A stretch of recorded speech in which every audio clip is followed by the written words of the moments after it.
Emiliano মার্টিনেজের বিরুদ্ধে ফুঁসে উঠেছে কলম্বিয়ার ক্রীড়া সাংবাদিক অ্যাসোসিয়েশন। কলম্বিয়া আর্জেন্টিনার 2026 বিশ্বকাপ বাছাই পর্বের ম্যাচ শেষে টিভি ক্যামেরায় থাপ্পড় মারেন আর্জেন্টিনার এই গোলকিপার।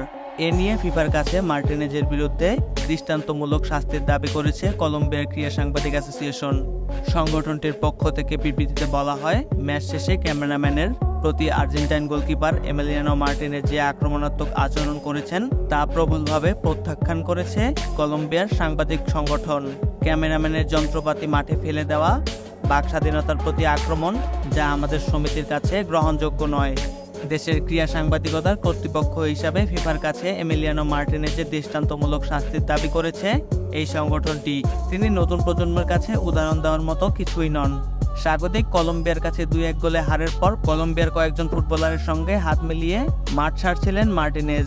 এমন সময় তাকে ক্যামেরায় ধারণ করছিলেন কলম্বিয়ান কারাকল টিভি ও আরসিএন দোপার্তোর ক্যামেরাম্যান। তখনই ক্যামেরার উপর থাপ্পড় মেরে বসেন মার্টিনেজ। এতে ক্যামেরা সহ সেই ক্যামেরাম্যান মাঠে পড়ে যান বলে জানিয়েছেন আর্জেন্টাইন সংবাদ মাধ্যম টিওয়াইসি স্পোর্টস। সংবাদ মাধ্যমটি দাবি করেছে, বিতর্কিত পেনাল্টির সিদ্ধান্তের কারণেই ক্ষুব্ধ ছিলেন মার্টিনেজ, সে কারণেই এমন কাণ্ড ঘটিয়েছেন। তবে মার্টিনেজকে ভিডিও বার্তাও দিয়েছেন জনি জ্যাকসন। দেবু, আমি তোমাকে বলতে চাই, দুশ্চিন্তা করো না, জীবনে সবাই ম্যাচ হেরেছে। এই হারে তুমি হয়তো বেশি কষ্ট পেয়েছো, কিন্তু এসব ভুলে সামনে এগিয়ে যাও। ঘটনাটি ঘটার প্রতিক্রিয়া কেমন লেগেছে সে বিষয়ে জনি জ্যাকসনের উদ্ধৃত প্রকাশ করেছে টিওয়াইসি স্পোর্টস। শেষ বাঁশি বাজানোর পর ক্যামেরাম্যান হিসাবে মাঠে ঢুকে প্রতিক্রিয়া নেওয়াই ছিল আমার কাজ। মাঠে ঢুকে সেটিই করছিলাম।